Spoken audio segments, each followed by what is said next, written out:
Hello students, आइए देखते हैं चैप्टर 6 की छठवीं हेडिंग स्वतः प्रवर्तिता के बारे में। स्वतः प्रवर्तिता क्या होता है, ध्यान से समझिएगा। मैं मनीष गुप्ता अपने चैनल में आपका स्वागत करता हूं। ऊष्मागतिकी के प्रथम नियम, ठीक है, जो ऊष्मागतिकी का प्रथम नियम आप पढ़े हैं, ऊष्मागतिकी का प्रथम नियम जो है वह हमें किसी निकाय द्वारा अवशोषित ऊष्मा और उस पर अथवा उसके द्वारा किए गए कार्य में संबंध बताता है। ऊष्मागतिकी का प्रथम नियम जो है वह हमें किसी निकाय, किसी सिस्टम द्वारा अवशोषित ऊष्मा और उस पर अथवा उसके द्वारा किए गए कार्य में संबंध बताता है। यह ऊष्मा के प्रवाह की दिशा पर कोई प्रतिबंध नहीं लगाता है।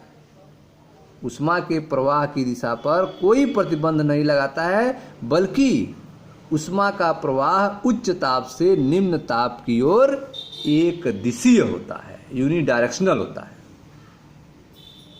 ठीक है, तो जो आप ऊष्मागतिकी का प्रथम नियम पढ़े हैं, ठीक है, डेल्टा यू बराबर क्यू प्लस डब्ल्यू, उसमें किसी निकाय द्वारा अवशोषित ऊष्मा और उस पर अथवा उसके द्वारा किए गए कार्य में संबंध बताया गया है, बल्कि ऊष्मा के प्रवाह की दिशा पर कोई प्रतिबंध नहीं लगाता है, बल्कि ऊष्मा का प्रवाह जो है उच्च ताप से निम्न ताप की ओर एक दिशीय होता है। वास्तव में प्राकृतिक रूप से होने वाले सभी रासायनिक या भौतिक प्रक्रम, वास्तव में प्राकृतिक रूप से नेचुरल तरीके से होने वाले सभी रासायनिक और भौतिक प्रक्रम जो हैं एक ही दिशा की ओर, अर्थात जिसमें साम्य स्थापित हो, स्वतः प्रवर्तित होंगे।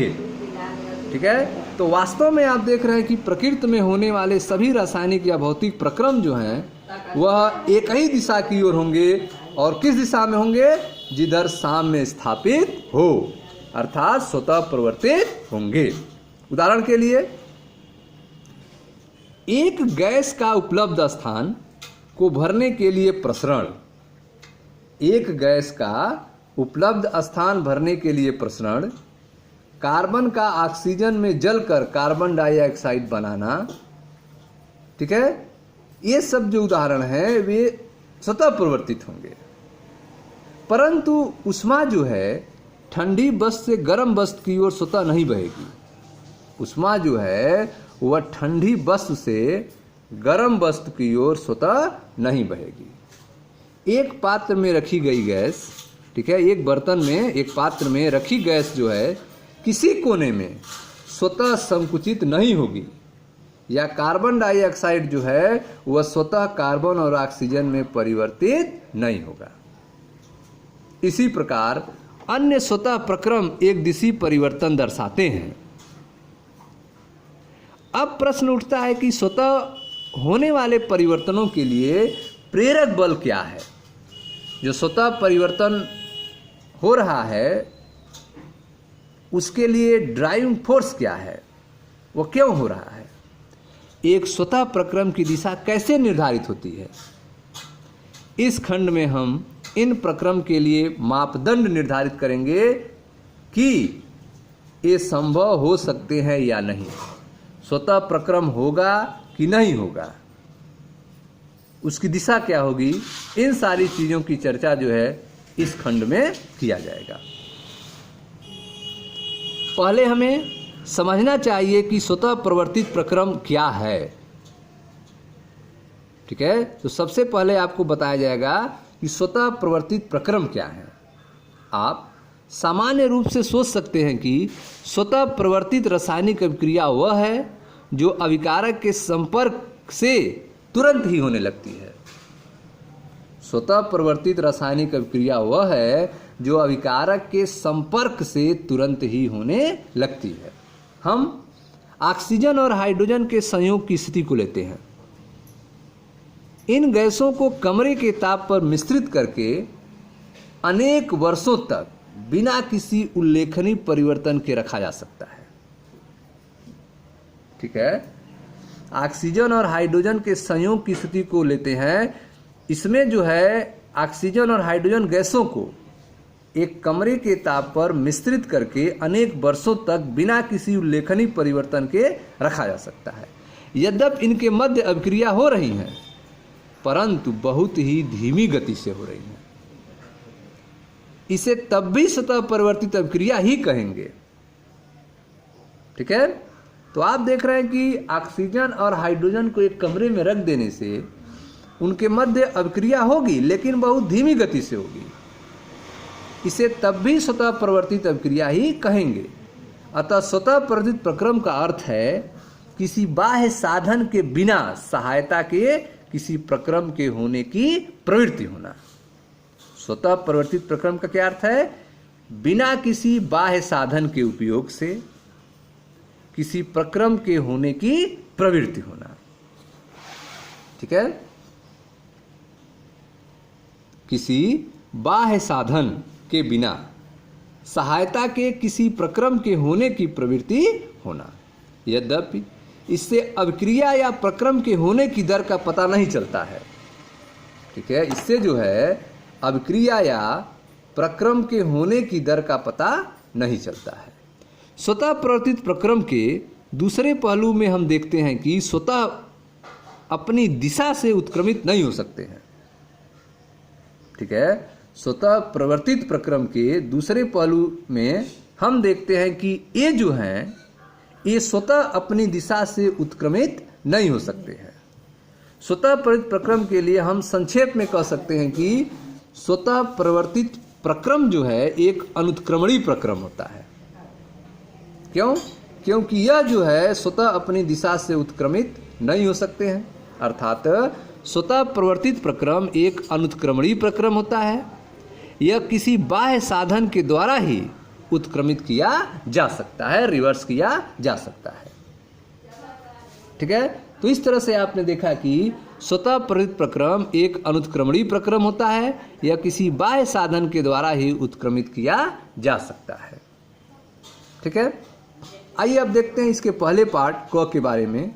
क्या एंथैल्पी का कम होना स्वतः परिवर्तन की कसौटी है?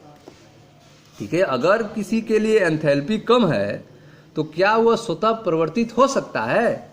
इसको हम लोग समझा जाए। क्या एंथैल्पी का कम होना स्वतः प्रवर्तिता की कसौटी है?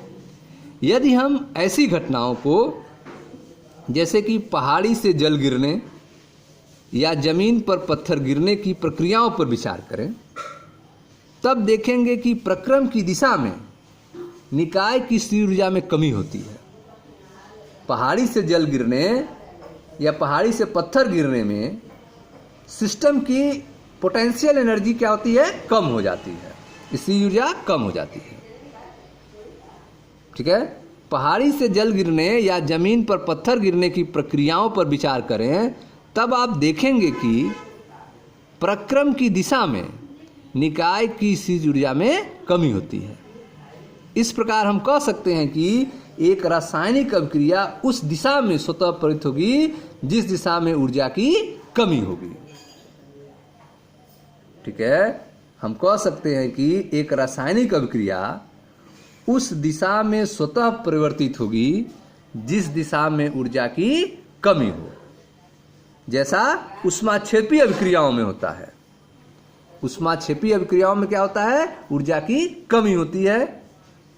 उदाहरण के लिए नाइट्रोजन और हाइड्रोजन के मिलने से अमोनिया गैस के बनने में जो एंथैल्पी परिवर्तन होता है रिएक्शन का, वह होता है -46.1 किलोजूल पर मोल। यह एक ऊष्माक्षेपीय अभिक्रिया है।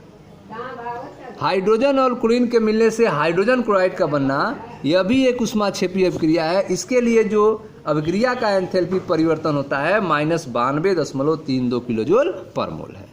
ठीक उसी तरह से हाइड्रोजन और ऑक्सीजन के मिलने से जल का निर्माण जो है, यह भी एक ऊष्माक्षेपी प्रक्रिया है, जिसके लिए अभिक्रिया का एंथैल्पी परिवर्तन का मान जो है रिएक्शन के लिए आ रहा है -285.8 किलोजूल पर मोल है।